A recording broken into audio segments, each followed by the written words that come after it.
Artalui ini dari bahasa Jawa yang berarti orang-orang yang berharta lebih. Harta lebih itu adalah sesuatu yang berharga yang kita miliki. Semoga lebih akhirnya membuat kita bergerak untuk berbagi. Membuat saya itu semakin yakin saya harus bisnis sepatu, dan ketika ada satu sepatu yang laku, saya akan sedekahkan untuk anak-anak pelosok. Jadi satu sepatu yang laku, satu sepatu untuk disedekahkan.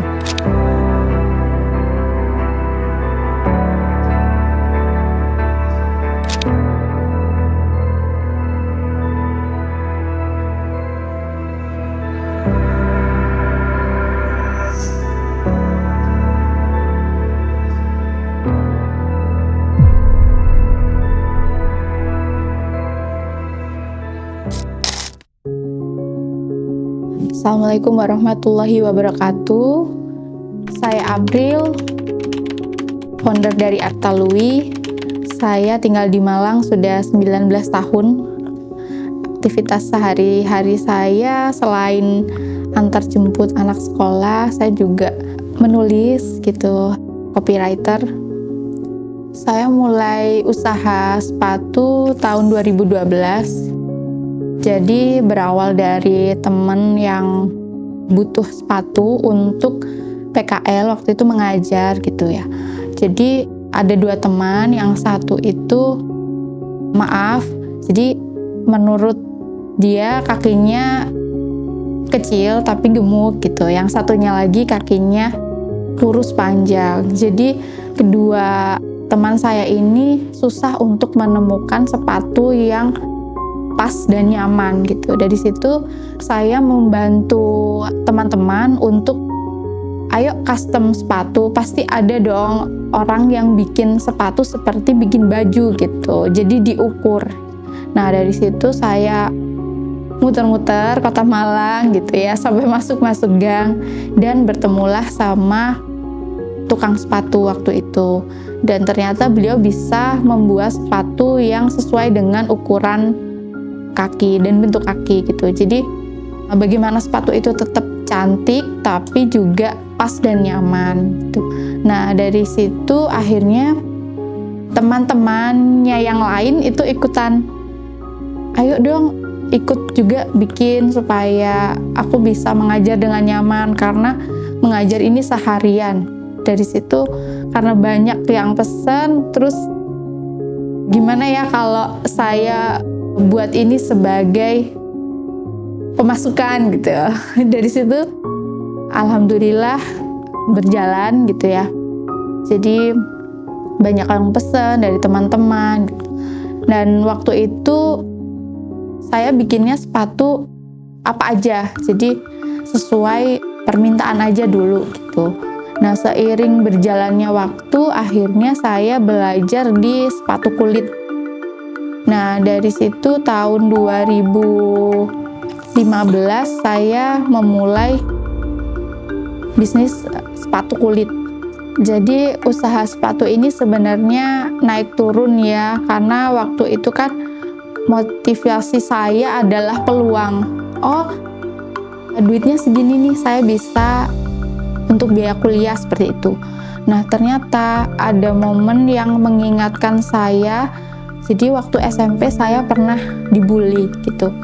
Pada waktu SMP tuh memang saya niat sekolah di Malang, merantau itu ingin mandiri, dan saya tidak mau dikenal orang sebagai anaknya siapa. Jadi kalau misalkan ada orang yang menyukai saya atau tidak menyukai saya, itu murni karena dia melihat saya, bukan melihat orang tua saya, seperti itu. Jadi ternyata saya itu dipandang sebagai anak daerah gitu ya gitu. Dan waktu itu saya hanya punya sepatu sekolah itu dua aja gitu, karena untuk bergantian. Nah sepulang sekolah saya futsal, dan pulangnya mungkin jatuh atau apa di trotoar, sampai sepatu saya tuh sobek gitu. Nah ternyata sampai rumah saya baru ingat kalau saya cuci sepatu saya yang lain dan belum kering gitu, karena saya lupa jemur. Dari situ, besok pakai apa ya gitu. Akhirnya saya pakai aja lah sepatu yang sobek, toh cuman sobek gitu. Tidak taunya saya tuh dibully habis-habisan di sekolah gitu. Jadi kayak, kamu tuh anak daerah, terus nggak mampu ya beli sepatu kayak gitu. Terus yang macem-macem gitu buliannya. Dan itu sampai ke kakak kelas. Akhirnya kayak, saya kan anaknya bukan yang diapa-apain diem aja. Jadi saya bisa membalas dan segala macam. Tapi mereka kayak semakin menjadi-jadi dan udah melebar kemana-mana konteksnya.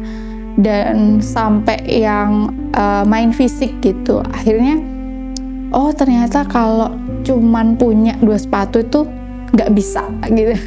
Nggak bisa. Jadi saya aja yang mampu beli sepatu itu karena kesalahan sedikit bisa dibully seperti ini. Bagaimana dengan anak-anak yang tidak mampu membeli sepatu? Dari sini membuat saya itu semakin yakin saya harus bisnis sepatu, dan ketika ada satu sepatu yang laku, saya akan sedekahkan untuk anak-anak pelosok gitu. Jadi satu sepatu yang laku, satu sepatu untuk disedekahkan. Nah dari perjalanan ini awal-awalnya masih sanggup ya gitu, karena saya sendirian dan bersama beberapa craftsmans gitu. Ternyata begitu nambah pegawai, terus sewa tempat segala macam, nggak bisa ternyata satu sepatu ini keuntungannya disumbangkan untuk satu sepatu lagi gitu ya.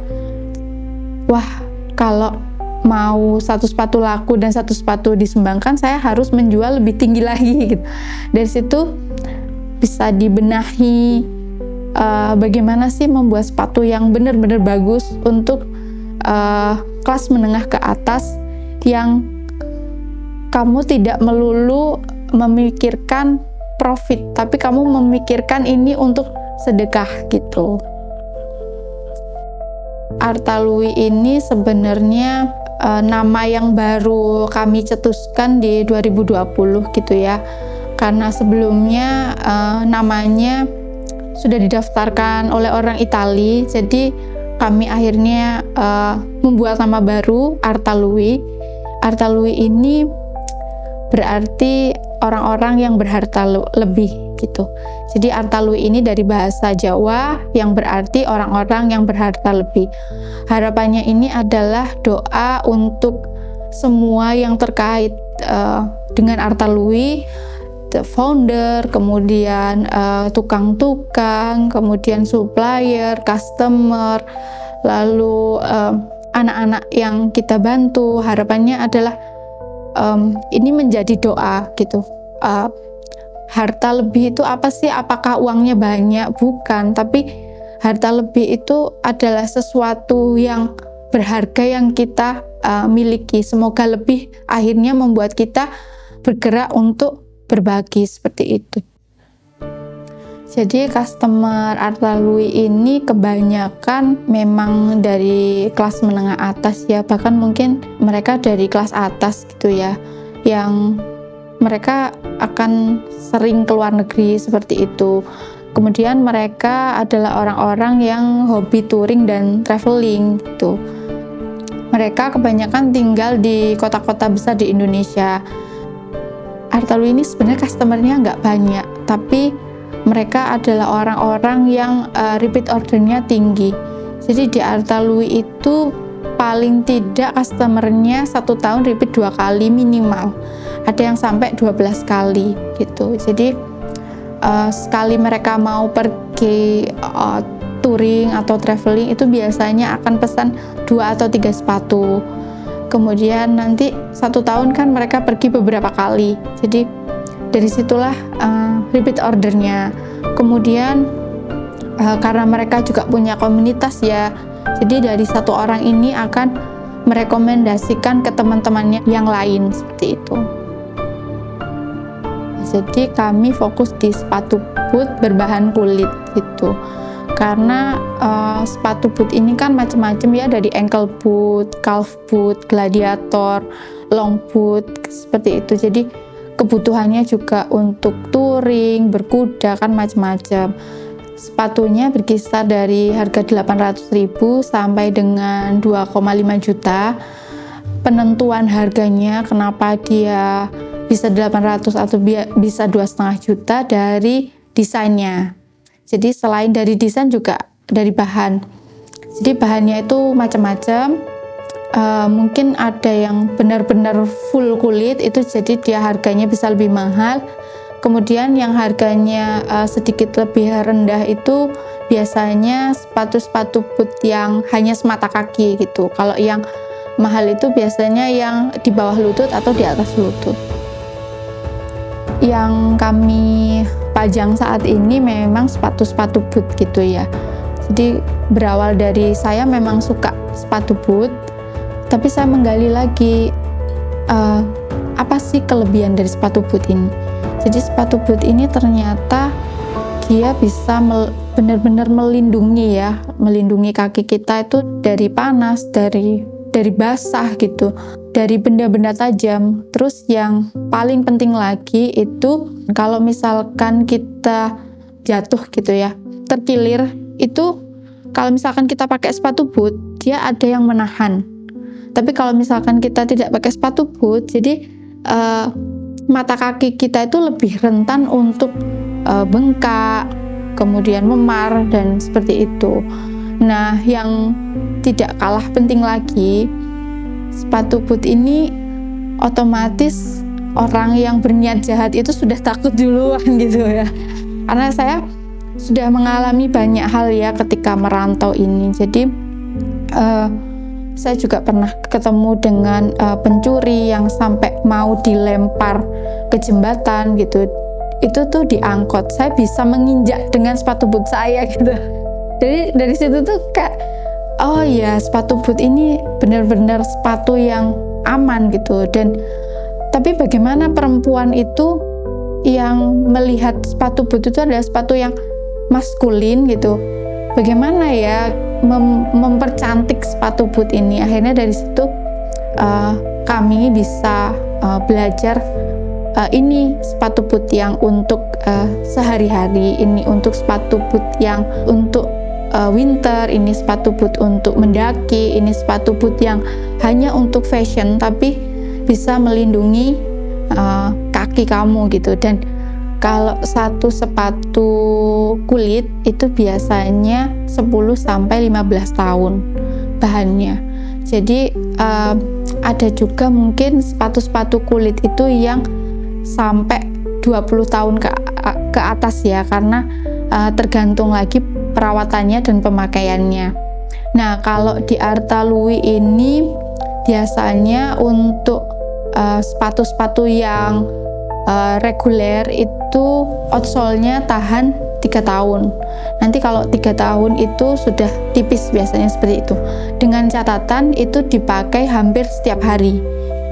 Jadi kalau teman-teman itu punya sepatu kulit yang bagus gitu ya, itu bagian outsole-nya mungkin masih bagus tapi bagian atasnya rusak, atau bagian outsole-nya pecah tapi bagian atasnya rusak, itu tidak usah langsung dibuang tapi bisa dipermak. Jadi mungkin diganti outsole-nya atau diganti upper-nya seperti itu. Terus kalau misalkan sepatu itu jadi sempit, nah jadi sepatu jadi sempit ini tidak selalu orang itu menjadi gemuk, itu enggak. Jadi kalau perempuan itu biasanya setelah hamil dan melahirkan, kakinya itu jadi sekilas mungkin tampak tidak membesar gitu, tapi ternyata begitu dipakai lagi sepatunya yang zaman dulu masih gadis gitu ya, ternyata itu tidak muat, jadi kayak kesempitan. Nah itu sayang kan kalau dibuang, jadi itu bisa dipermak lagi. Kalau di Artalui itu bisa dibesarkan lagi seperti itu. Jadi dari awal Artalui berdiri gitu ya sampai hari ini, saya sudah punya beberapa koleksi, dan itu sebagai referensi gitu. Oh, bahannya ini tuh tahannya sekian tahun, bahannya ini sekian tahun. Kita sebagai pengusaha dan kita punya produk itu baiknya memang kita harus membuktikan supaya kita bisa bercerita gitu, supaya kita bisa menjelaskan kepada pegawai, kepada customer gitu. Ini saya sudah buktikan gitu. Bukan hanya kita bikin barang lalu dijual terus ternyata tidak dipakai sendiri gitu. Kita tidak bisa bercerita secara utuh. Di perjalanan Artalui ini, Artalui memperoleh beberapa penghargaan ya. Yang pertama di Indonesia Spicing the World itu kategori Fashion and Art. Kemudian juara 3 National Investment Challenge yang diadakan oleh SBF. Kemudian juara 1 di IBT BPP. Kemudian finalis AKI 2024. Kalau mau bikin sepatu, kita pasti bikin pattern, pola gitu ya. Sama seperti membuat baju gitu. Jadi disesuaikan dulu ukurannya, kemudian membuat polanya, digambar di atas kulit dan lapisannya, kemudian dipotong, lalu dijahit gitu. Dan ini yang melakukan satu orang. Kemudian ada proses lasting. Lasting itu adalah mencetak atau membentuk sepatu gitu. Proses lasting itu ternyata paling susah gitu, karena ada kekuatan menarik, ada keterampilan menarik sampai membentuk sebuah sepatu yang bagus gitu. Tidak hanya bagus tapi juga nyaman. Setelah dibentuk nanti akan dipasang insole, itu lapisan bagian dalam, dan outsole gitu. Jadi setelah selesai nanti ada bagian QC. Jadi dia yang akan ngecek sepatu-sepatunya ini apakah sudah layak, sudah tepat gitu. Dan juga nanti ada bagian finishing untuk membersihkan bagian lem dan bagian benang-benangnya. Kemudian dia akan mentreatment sepatunya supaya kulitnya itu nanti lebih lentur dan lebih mengkilat. Setelah sudah selesai, nanti baru kita pajang sepatunya seperti itu. Jadi kalau sepatu kulit itu kalau mau awet sebenarnya harus dirawat. Kalau sepatu kulit sudah dipakai itu dilap kering aja, lalu diletakkan di angin-angin. Nah, kalau misalkan sepatu itu jarang-jarang dipakai, ditaruh di, mungkin biasanya ibu-ibu sudah punya tempat khusus gitu ya, atau mungkin dikembalikan ke boxnya, itu tidak apa-apa.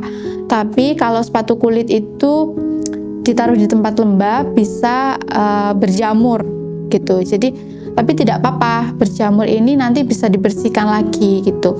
Nah, kalau misalkan mau dicuci, bisa dicuci dengan air. Apakah boleh pakai sabun biasa? Kalau saya yang memperbolehkan dicuci dengan sabun, mungkin sabun mandi boleh, tapi sikatnya saya benar-benar memperhatikan sikatnya. Jadi penggunaan sikat ini tidak boleh yang kasar. Kalau ada sikat gigi boleh, tapi dia tidak boleh disiram langsung dengan air ya. Jadi dia mungkin dibasahi dulu pakai sikat, kemudian sabunnya tipis-tipis aja sampai nodanya hilang. Terus membasuhnya itu juga pakai sikat aja, sikat yang basah, diulangi berkali-kali. Nah, yang paling penting penjemurannya. Setelah sepatu kulit ini basah, tidak boleh dijemur di bawah sinar matahari langsung. Jadi cuma di angin-angin aja. Soalnya kalau misalkan dia di bawah sinar matahari langsung bisa kering. Sepatu itu bisa kayak keripik gitu. Dulu kan saya mulai dari benar-benar tidak tahu apa-apa, hanya sekilas tahu aja gitu. Dari situ saya akhirnya mengandalkan pengetahuan craftsman. Ternyata tidak bisa seperti itu karena saya mengalami beberapa kali crash dengan tukang gitu ya. Jadi kayak saya maunya seperti ini, tapi tukangnya maunya seperti itu. Akhirnya kita seperti berdebat tidak berujung, dan saya evaluasi lagi, ternyata itu adalah karena saya tidak tahu apa-apa. Saya merasa saya harus belajar, saya harus mencari tahu di mana saya bisa mempelajari tentang persepatuan ini, dan akhirnya saya bertemulah dengan BPP. Di situ saya belajar tentang persepatuan. Jadi karena saya sudah memiliki sedikit pengetahuan, jadi saya bisa sedikit mengarahkan seperti ini loh sebenarnya sepatu itu. Jadi tidak ada debat kusir, debat perasaan gitu, tapi ini benar-benar menggunakan logika gitu. Jadi pada tahun 2018 pada waktu itu saya mengalami hal yang luar biasa gitu ya. Saya ada di sebuah komunitas yang mereka ini teman-teman saya suka beli sepatu gitu ya.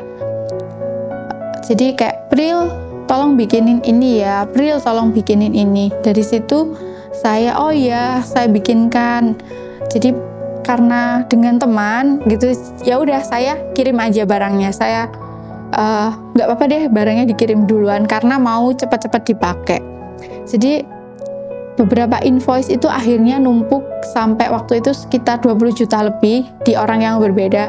Di satu sisi saya sedang mengalami cash yang tidak stabil, kemudian saya ditipu gitu. Saya ditipu oleh supplier waktu itu. Jadi di bulan Ramadan banyak orderan seperti biasa. Jadi orang-orang yang pesan waktu itu banyak juga yang pesan sandal untuk lebaran, banyak juga pesan untuk umroh, untuk liburan ke luar negeri. Nah, saya dikirimi supplier itu kulit banyak ya. Waktu itu saya memang cuman pesan 2 warna, kulit hitam dan kulit coklat yang banyak dipesan gitu. Nah, begitu datang ternyata kulitnya adalah kulit babi. Waktu itu alhamdulillah ya saya ditunjukkan gitu. Karena waktu itu saya yang bersihkan sendalnya. Jadi sudah sempat diproduksi gitu. Saya bersihkan sendal. Terus dia waktu bercampur dengan mink oil itu tidak bisa rata seperti kulit domba, kambing dan sapi. Jadi dia tuh ada bagian yang sangat berminyak, ada bagian itu yang berminyaknya biasa aja. Jadi berminyaknya itu benar-benar yang over. Terus pori-porinya itu, pori-pori babi itu lebih teratur gitu kalau menurut saya ya. Mungkin ada bintik 2, bintik 3, tapi itu posisinya yang benar-benar rapi, dan kalau misalkan dipakai flash HP gitu ya, itu bisa kelihatan oily-nya. Itu membuat saya awalnya tuh shock gitu, loh kok kulit babi sih gitu. Saya waktu itu tanya ke supplier, Pak maaf, apa ini tidak salah kirim, karena ini bukan kulit yang biasa saya pesan gitu, ini berbeda gitu. Terus bedanya apa Mbak? Ini udah sama kok, ini lentur kok, ini tipis kok gitu. Pak maaf, ini kulit babi. Jadi waktu saya sampaikan ini adalah kulit babi, supplier saya tuh, kamu tahu dari mana gitu, karena supplier juga tahu kalau saya baru beberapa tahun memulai bisnis ini. Jadi beliaunya, kamu tahu dari mana? Aku aja yang bertahun-tahun itu loh nggak tahu kalau itu kulit babi gitu. Dari mana kamu bisa membuktikan itu kulit babi seperti itu? Jadi setelah saya jelaskan, ini dasar pengetahuan saya selama saya mempelajari kulit gitu, beliaunya tetap tidak terima. Akhirnya saya mencari solusi ya, bagaimana supaya saya tidak membuat sepatu kulit dari bahan kulit babi dan supplier juga tidak rugi karena mungkin beliau tidak tahu. Nah, saya minta kulitnya dikembalikan, entah itu setengah atau bagaimana gitu ya. Tapi ternyata suppliernya justru kabur gitu ya. Jadi saya tuh benar-benar yang shock, case-nya amburadul, kemudian bahan-bahannya tidak sesuai. Jadi di situ tuh ya Allah, saya mau berhenti aja deh, kayak ini saya udah capek banget ini, saya mau yang lain aja gitu. Tapi saya tetap menyelesaikan waktu itu, menyelesaikan orderan yang dari customer. Saya juga cari bahan yang, Pak, ini bisa nggak kalau misalkan dibayarnya tempo gitu. Jadi bahan ini saya bayar setengahnya dulu, nanti kalau misalkan saya sudah dapat pelunasan dari customer, saya akan lunasi gitu ya. Awalnya supplier ini kayak, nanti kalau kamu kabur gimana dong gitu. Jadi saya benar-benar yang sampai menunjukkan di sini rumah saya. Nanti kalau misalkan saya tidak ada di sini, Bapak bisa menemui saya di sini. Jadi saya betul-betul meyakinkan bahwa saya tidak akan lari gitu. Saya, Pak, bukan orang yang akan membohongi Bapak gitu. Dari situ alhamdulillah waktu itu supplier baru saya menerima, ya sudah nggak apa-apa Mbak gitu. Itu membuat saya sedikit lega gitu. Cuman dari sisi tukang sempat juga sih, Mbak, nggak ini kamu tahu dari mana sih kalau bahan ini adalah kulit babi gitu ya. Saya juga yang puluhan tahun, bahkan saya di Bali itu nggak tahu loh kalau ini kulit babi, ini tuh kayak kulit kambing, kamu nggak salah tak kayak gitu. Terus sempat juga saya jelaskan gitu, dan tukang bilang, daripada kamu yang rugi sekian juta gitu ya, lebih baik nggak apa-apa loh Mbak, kan kamu nggak tahu gitu. Jadi kamu nggak tahu ini maksudnya gimana, kan saya sudah tahu ini kulit babi dan ini orang-orang mau pakai untuk lebaran, siapa tahu mereka pakai untuk sholat, ada yang pakai mau pakai umroh juga gitu. Kalau mereka pakai mungkin nggak tahu, tapi saya tahu gitu. Saya melakukan, saya nanti gimana dong, ini kan pertanggungjawaban saya dengan Tuhan, nanti pertanggungjawaban saya dengan customer saya gitu. Nggak bisa Pak, saya nggak bisa, daripada saya merasa saya terbebani ini, mungkin bahkan saya bawa ini sampai mati, saya nggak bisa. Saya lebih baik kehilangan uang saat itu, tapi saya yakin kok suatu saat pasti akan diganti. Balik lagi, sebenarnya setiap hari itu di bisnis menawarkan kita untuk berhenti ya. Ayo berhenti aja kayak gitu. Ini loh berat sekali, ini loh customernya seperti ini loh suppliernya seperti ini, ayo berhenti aja. Jadi setiap hari itu saya tuh serasa ditawarkan untuk berhenti ya, dan sudah berkali-kali juga saya berhenti sejenak, sebentar deh saya mau nafas dulu istilahnya kayak gitu. Tapi balik lagi, saya melihat tukang-tukang saya, keluarganya, kemudian customer, ya mungkin customer saya bisa lah ya membeli sepatu di tempat lain gitu. Cuman kadang-kadang saya kepikiran, kalau si A beli di tempat lain, apakah si A mendapatkan sepatu yang nyaman ya gitu. Terus melihat tukang-tukang saya yang punya anak kecil-kecil, kalau saya berhenti, mereka gimana ya, mereka melanjutkannya dari mana ya gitu, mereka apakah akan merantau lagi seperti itu. Jadi bahan-bahan yang sudah ada ini aku apakan ya kalau aku berhenti. Jadi ternyata di bisnis itu kalau ownernya mau berhenti itu masih ada perintilan yang menarik gitu. Perintilan ini ya pegawainya, customernya, terus partner-partnernya. Dari situ semacam ada magnet gitu loh. Enggak kamu harus melanjutkan ini gitu. Kita sudah membicarakan tentang banyak duka, pasti ada sukanya gitu. Jadi waktu ada customer yang menghubungi itu, sebenarnya saya sudah benar-benar yang, wah ini aku jadi sibuk gitu. Jadi kalau ada customer yang menghubungi ini, wah mau bikin apa lagi ya ini, wah mau bikin desain seperti apa, terus kira-kira dia mintanya buru-buru nggak ya gitu, kalau buru-buru aku harus seperti apa. Jadi sudah ada apa ya, sudah, jadi baru dihubungin aja saya sudah banyak bayangan gitu.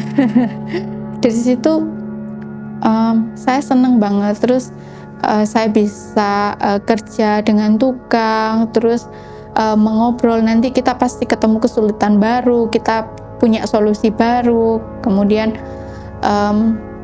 terus terang saja kalau saya membuat invoice gitu ya, atau tim saya membuat invoice, lalu saya yang mengirimkan ke customer, bayangan saya itu adalah anak-anak di pelosok gitu.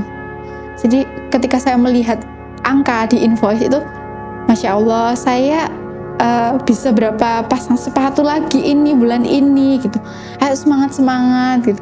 Ayo kita kirim berapa piece sepatu ke NTT. Ayo kita kirim ke Nabire. Ayo kita kirim kemana lagi. Jadi itu benar-benar yang perasaan yang tidak bisa digambarkan gitu. Selama saya bisnis sepatu ini ternyata banyak hal yang dialami gitu ya, dan saya melihat ini sebuah semacam Tuhan ini sedang mendidik saya gitu. Jadi Tuhan ini sedang menguji saya supaya saya belajar untuk lebih baik dan benar gitu, supaya saya belajar lebih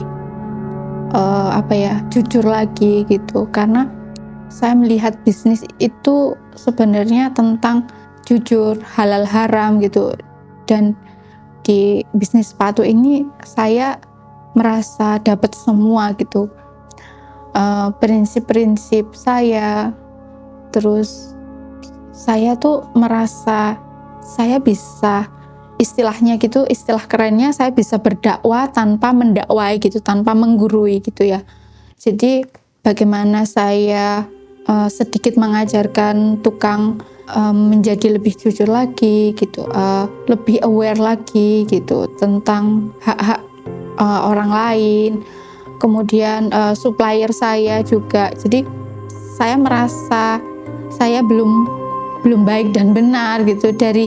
Dari sini tuh saya bisa memberi contoh gitu loh, karena ada orang itu yang tidak suka dinasehati, tapi dia melihat sosok leadernya itu sebagai contoh gitu. Dari situ saya merasa bisnis sepatu ini luar biasa sekali gitu. Tim Artalwi ini benar-benar yang luar biasa ya, karena kita sudah melalui pendidikan, mungkin ya pendidikan dari Tuhan gitu ya. Jadi itu ya yang membuat saya benar-benar sangat terkesan.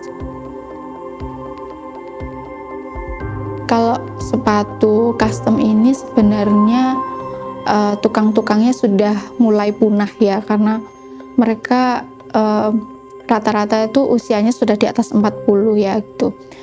Jadi ini sebenarnya PR untuk kita, mungkin untuk pemerintah juga, bagaimana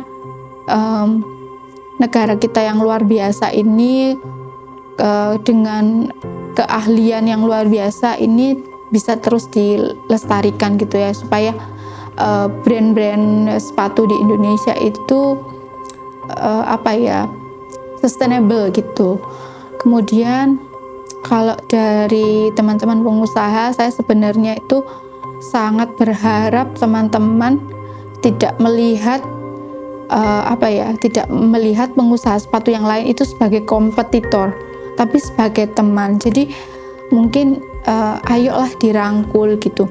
Walaupun nanti ada mungkin 1-2 orang yang menusukmu, tapi percayalah kalau Allah itu sudah mengatur segala sesuatu. Jadi apa yang terjadi di hidup kita itu adalah yang baik untuk kita gitu. Jadi kalau misalkan kamu ditikung atau ditikung sesama pengusaha itu nggak apa-apa, tapi jangan menjadikan kamu itu melihat semua pengusaha sepatu jadi kompetitor akhirnya melihat ini sebagai musuh gitu. Tapi ayo kita saling berteman, ayo kita saling merangkul gitu. Karena dengan kita berkumpul itu ada banyak hal yang bisa kita sharing, saling melengkapi gitu.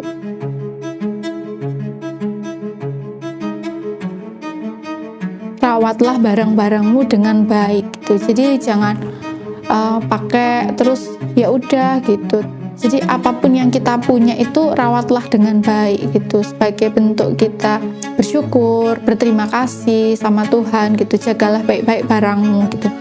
Terus ada barang-barang yang rusak itu kalau bisa sih jangan langsung dibuang gitu ya, karena di Indonesia ini belum ada tempat sampah khusus seperti di luar negeri gitu, yang pakaian-pakaian itu kalau misalkan dia mau buang ada tempat sampah khusus. Nah di Indonesia belum ada. Jadi kalau udah agak rusak dan kamu nggak mau pakai, ya udah dipermak aja, nanti baru dikasihkan orang lain nggak apa-apa gitu. Intinya jangan menumpuk sampah gitu. Terus kalau misalkan teman-teman mau beli sepatu yang kalau teman-teman mau beli sepatu itu pilihlah sepatu yang benar-benar tepat, aman dan nyaman gitu, yang benar-benar bisa melindungi kaki. Terus kenapa sih harus nyaman gitu? Karena ada sepatu-sepatu tertentu yang membuat sakit gitu di kaki, dan kalau misalkan tubuh kita ada yang sakit sedikit aja kan jadi berdampak gitu loh ke aktivitas kita yang lain seperti itu. Jadi bentuk syukur kita, bentuk kita berterima kasih sama Tuhan karena sudah dikasih tubuh ini ya dengan merawat seperti itu dan menjaga.